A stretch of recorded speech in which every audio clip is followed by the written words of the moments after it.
Bese ngibuya ngiza la. Ngibhlungu bafowethu emoyeni wami. Ukuthi ngikhulunywa kabi manje ngumuntu ononya nginenhliziyo embi ngivalela abantu ngikhomba abantu ngedwa. Into engakaze ngayenza nangelodila. Into engakaze ngayicabanga futhi nangelodila. Inkinga yami lana ke. Ukusuka kwenkinga yami ngifonela unginqele umlamulo. Wathi Thuthani ngathi yebo. Wathi ngisacela ungibhekele abafana abathathu engizobafaka engizobasebenzisa lapha emcimbini wamantombi. Ngithi abafana abanje ngathi ngifuna laba abasasanda ukufika emculweni abangakamnali igama eliphezulu. Ngase ngithi hayi ngoba vele mina labafana abancane ngisebenza ngabo akunankinga ngizokutholela. Wanje bebe u3 kodwa sizokwenza sho ukuthi bazocula ingoma eyodwa labafana ukuthi kabani sikhethe. Ngabuya futhi mina ngase ngibuza ukuthi unjani uMajotha wathi uMajotha right ngathi bengicabanga ukuthi sithatha uMajotha noSigwebo noMdumazi banjani labo bafana wathi ngabe ngaba right kakhulu futhi ke makuthiwa uthi uMajotha kunengoma uMajotha akayicula noSigwebo so singakwazi ukuthi sisebenzise leyo ngoma leyo si-add noMdumazi kuleyo ngoma ukuthi azoyicula. Wathi ayingaba right kakhulu wasethi ungakhona ukungixhumanela la ngathi ayikhululeka abafana bami labo ngibazi bonke futhi akekho ngani mangikhuluma naye anqabe ukuzosebenza. Wathi okay ngabafonela la madoda na umsebenzi engitholela wona umsebenzi kanje ningakhona yini ukwenza hayi bavuma abangodani ngikhona. Ngase ngithi uthe unxele ke phambi kwasicela sihlangane emaboneni sizoba ne-meeting sivumelane ngayo yonke into ngoba angifuni mina kungelinye ilanga kube ngazuthi ngidle imali ngikhulume unxele wanginikeza imali extra ngase ngithathi ushintshi ngawunikeza. Beza futhi emeetingini nangampela savumelana ngemali abakuthiwe bazokhokhelwa yona. Hayi kwathiwa bathumela ama-invoice bathumela ama-invoice ka Majotha nekaSigwebo abanenkinga ekaMdumazi aba right wayithola imali yakhe. Kwaze kwashaya usuku lokuthi sihambe cishe baze bethola ngomgqibelo ngosuku lomcimbi laba abanye ngoba sengithe imali yabo ayifake account yami ngoba nakhona ngangathandi ukuthi beze bengene stage bengadlalanga. Masisuka la sihamba siyeThekwini sesiyo performa labantu laba ngihamba neband yami wathi unxele labantu boba u3 ngoba bafike nawe yonke into abayidingayo kuzofanele betshele wena uzokwazi ukuhlelela bonke labantu izinto. Ngathi alright nangampela wakhipha imali etransport wakhipha imali yonke imali yokudla endleleni yonke imali.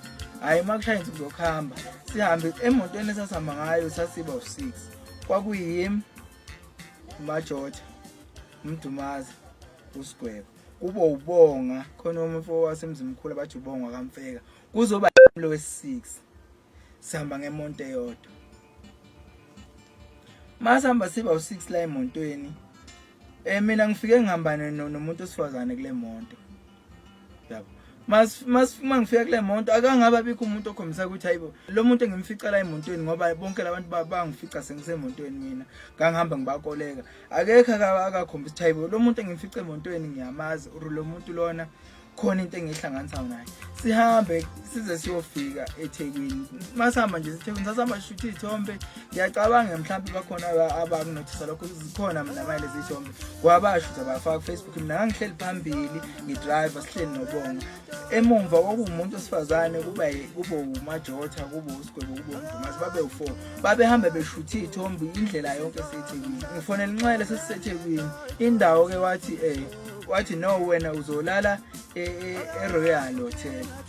Kita okay athi Thuthani ngithi yabethi wena uzolala la eRoyal laba bobathathu ngizobathatha bayolala kuphi eMhlanga ngibabhukhele khona so angifuni ukuhlanganisa nama-artists because alone artist nangampela nginamnankinga ngiphume nekhwama zami ngingene ngithatha isikhiyela reception sikhuphuke siyerumini behambe labo uMajotha noSigwebo noMdumazi noDriver behambe beye eMhlanga kungamnankinga cha kube right ekuseni mama sivuka kufanele bevuke bezongithatha la ngangilele khona ehotel nangampela befike besithathe nosisi sihambe siye Rezal la kwakurezwa khona eICC ngoLesihlanu njalo ekuseni maqedwe iRezal nangampela siphinde singene emotweni futhi siphinde sibuye sizelaphi sizehotel befike beshiye futhi ehotel ekuseni ngesonto sesibuyile emuva cha befike bezongithatha futhi ngemonto njengendlela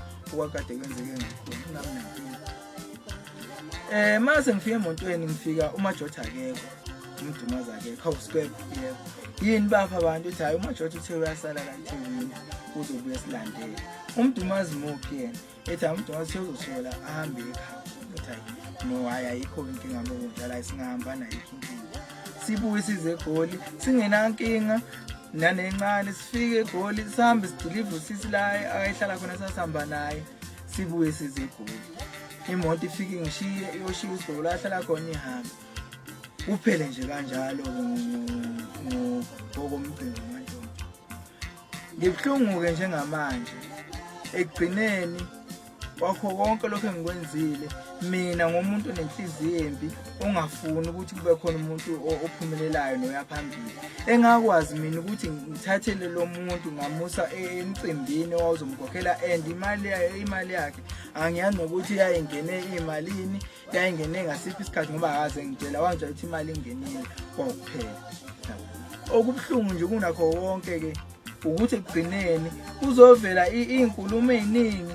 Ngiyafonelwa angaze ngifonela umuntu mina, ngiyafonelwa ngibuzwa ngento umuntu uzongibuza ngento akayaziyo ayekhona yenzeka yabo. Okungenza ngaphela ukuthi mina ngenze isilima ngoba ngizobuzwa kuthiwa wena Thuthani wakwenzani ukuthi ngakwenzani ukuthi wawukuphi wena ngaleso sikhathi. Ngangikhona manje wazobuza lokho ukuthi ngakwenzani ukuthi kubeni wawukhona. Wathula wathini mawubona ukwenza into efana nalena kukhona into oyaziyo yabo. So abafethu angifuni ukuthi mhlawumbe ngifuna ningidabukele noma ningizwele. Inkulu ke indaba ino150 bafethu. uThuthani nengqondo yaphila iyasebenza. Mawucabanga uthatha 250,000 uthatha ubhekisa la wakuthiwa uphume ngakhona. Mawucabanga uThuthani engayisho into efana naleyo. Akunamali engiyifunayo umuntu endangifuni ngisho nalamanzi la okuthiwa afaka ishumi kuthiwa ugeza izandla ukuze kube khona uxolo. Mina nje into engisho kunje ukusuka manje no ngiphumile kule nto angiphinde ngizoyikhuluma angifuni 150 angifuni lutho. Kukhona ukukhuluma okungiphatha kabi kakhulu engikutholayo kwivideo ukuthi mina kwafika uMdumazi studio ngafika ngamkhiphela isibhamu ngamkhomba ngesibhamu.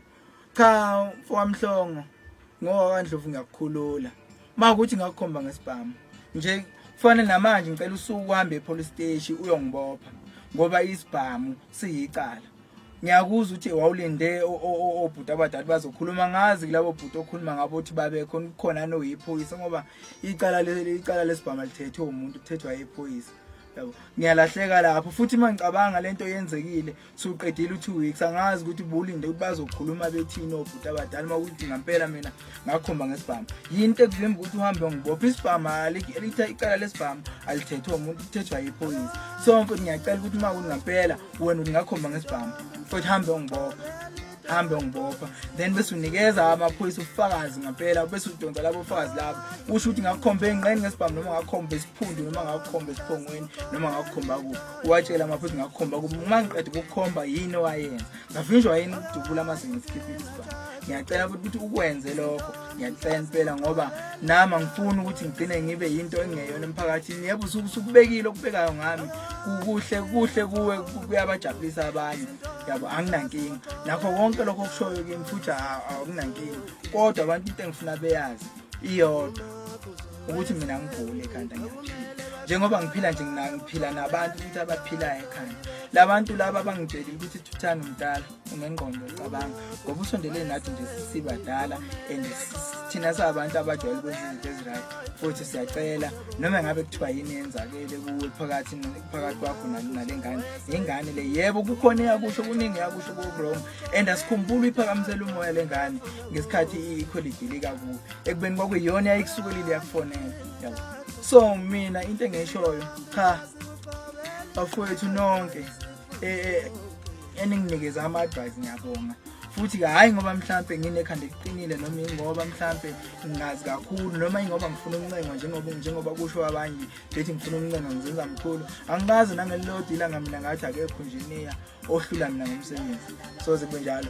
Nokunye nje ukuthi mina sekukhulunywe kakhulu ngami Thuthani wenza ukuthi angikhumbula nelodwa ilanga mina kuthiwa ngiyakhuluma ngiyaphendulela kuzo zonke lezi zinto engikhunyelwa zona akaze kwenzeka nangelodwa ilanga ngiyiphendulela kodwa egcineni uThuthani umbulali uye yonke le mhlazane kuthiwa mina ngizoduthula akekho umuntu akakhuluma yabo akekho umuntu akakhuluma kwakuthiwa ngizofaka isibhamu ekhaya mhlazane ekuthiwa ethi uMdumazi ngiyayiphaka impi yazi ukuthi la uhlangana khona uhlangana nesitha sakho akekho wakhuluma mefika la uMdumazi usezothi yena mina ngikhiphele isibhamu ayithela ahlangana khona ngathi ngihlangana nesitha sami akekho wakhuluma lento ukwathuleka namhlanje kuthiwani ingane uThuthani uxhaphaza ingane lungileka ngixhaphaze lo ngane kodwa ayiveze ubufakazi ukuthi ngixhaphazile yabo ayiveze ke sazama ukuthi silungise lento bengifisa ukuthi lento sisheshe siqede silungise iphele ngendlela nami bengiyibona ubungozi bayo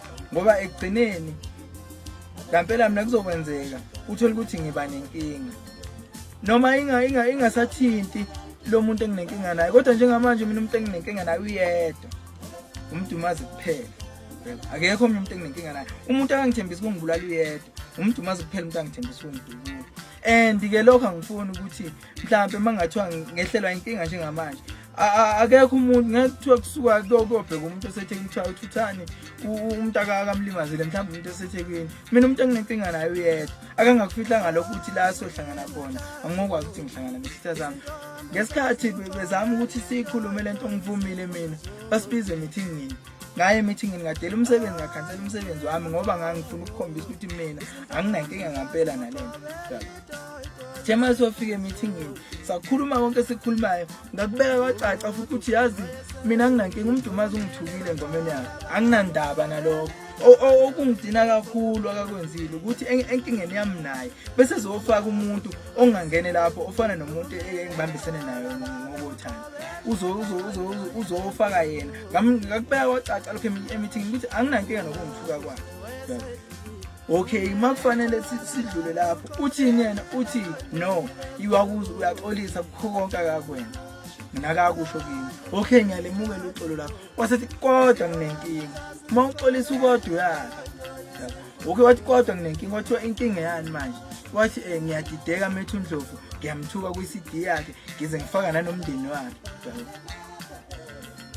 hayi yabona ke lapho ngabona kushuthi yabona lo muntu ngoba uthi asilungise lento siqede awukwazi ukulungisa inkulumo enjengamanga egcineni uzoqamba amanga uthi awukwazi uzongithuka why uma ukuthi kuzofanele ngempela sikhuluma amaqiniso sixolelane ngoba angeke luze libe bikho uxolo ngaphandle ukuthi sikhuluma amaqiniso ngizomxolela kanjani umuntu engenza isilima sengiphambi kwakhe ngimdala mina ngizele nginengane okufanele ngempela zithi baba kimi kusasa noma yini so isikhathi sakhe singiphelele sacela ningixolele ngiqhubekele nomsebenzi wami mefuna ukuyosebenza la osebenza khona akahambe yosebenza makuthi khona afuna ukuzenza ngicela azenze akhohle uThuthani ubhekele umsebenzi wakhe njengamanje akawuqashelwa uyani kuyaphela lapho bese ngifuna ukubuza umfowamhlongo ngoba sase sihamba nje sisuka eThekwini size eGoli sihamba nayo lo muntu osifazane kuthi kazi mhlawumbe ngaloso sikhathi lo muntu osifazane umuntu ayethandana noThuthani